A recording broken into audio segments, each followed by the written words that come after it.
Hello, YouTube. Whatever one believes about the climate change, there are important forces that are being unleashed. I try to bring to your attention crucial developments and to show how such forces will impact our world. So let me focus on Russia today. You see, Russia has several projects that can radically change the situation. I'll tell you about two of them. I think maybe most promising.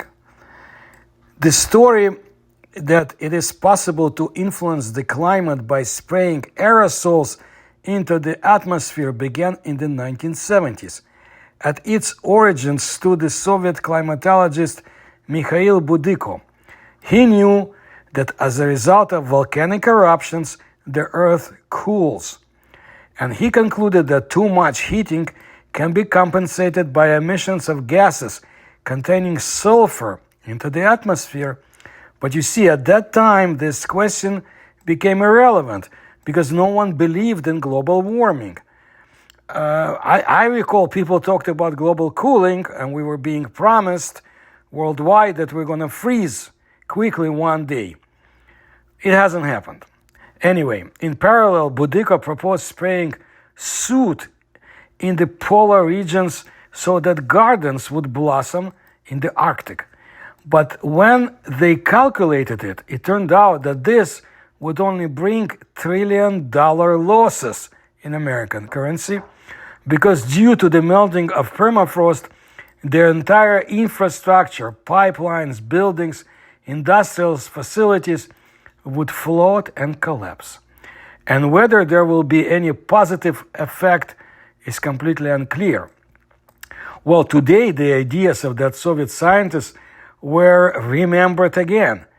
Russian mathematician Evgeny Rozanov from St. Petersburg State University undertook to calculate the efficiency of sulfur spraying in the stratosphere.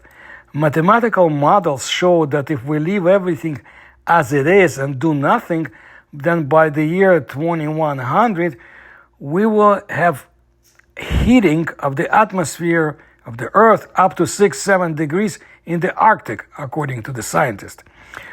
What will happen with permafrost and greenhouse emissions is completely unpredictable.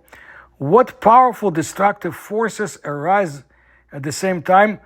Well, just look at the famous craters on Yamal.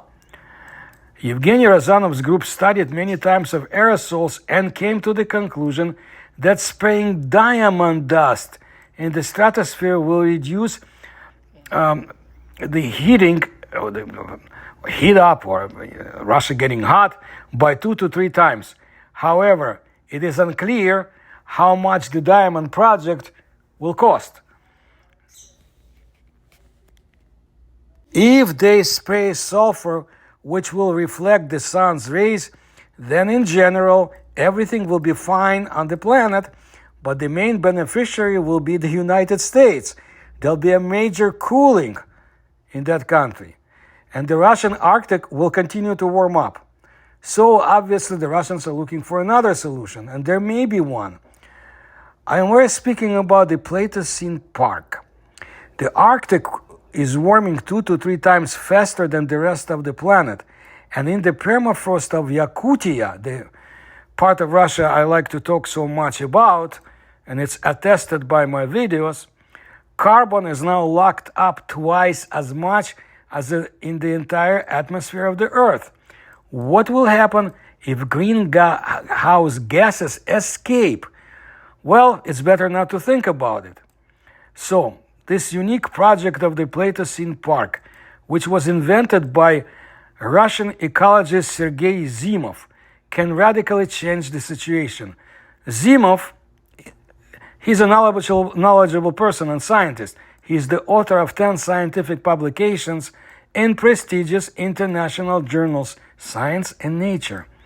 Now, the Pleistocene, often referred to colloquially as the Ice Age, is the geological epoch that lasted from around 2.58 million to 11,700 years ago, spanning the Earth's most recent period of repeated glaciations, Because as you know, our planet continuously warms up and cools down.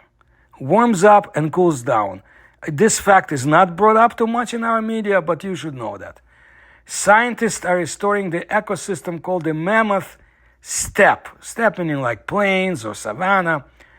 Even 15,000 years ago, it was not only the largest ecosystem on the planet, but also the richest in terms of species diversity of animals.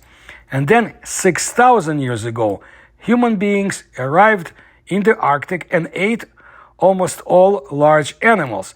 The mammoth can no longer be revived, although I have videos that show you how it could be done, but scientists can import moose, horses, reindeer, bison, and musk oxen.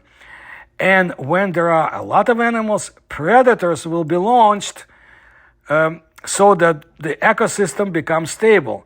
Now, the animals live behind a fence today so that human beings don't eat them up again on the site of 150 kilometers. But in the future, it is planned to revive the mammoth steppe throughout Yakutia. So that you know, you put France 6 times together, and this is the size of Yakutia. 6 Frances. Why is this being done? The permafrost temperature is 5 degrees higher than the average annual air temperature in Yakutia, explains Nikita Zimov, the successor to his father's business.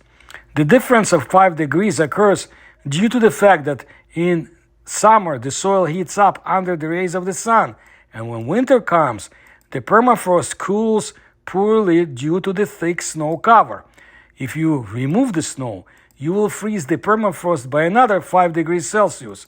Snow in the entire Yakutia cannot be removed in winter, but if you make a pasture, then animals in search of food will dig and tamper with snow, and this will reduce the temperature of the melting permafrost by 2 to 3 degrees, which is already a lot.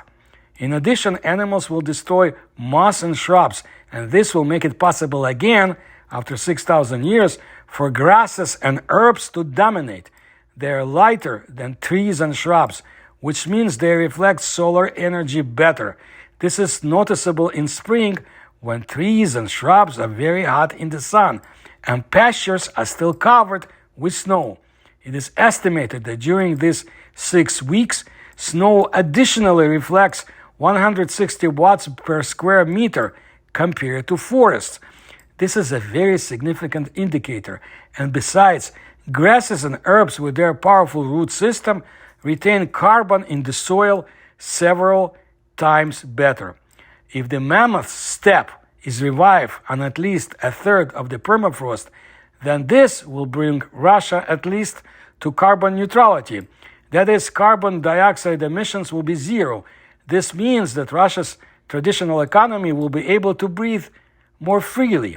Because if you take a look at the Russian economy, then 60% of it is tied to fossil fuels. And over the past 15 years, the efforts of the world community have been aimed at combating anthropogenic emissions. Mainly it comes down to the rejection of various types of fossil fuels. And if this scenario continues to develop and the demand for Russian resources continues to fall, then in 30 years, Russia will cease to exist in an economic sense.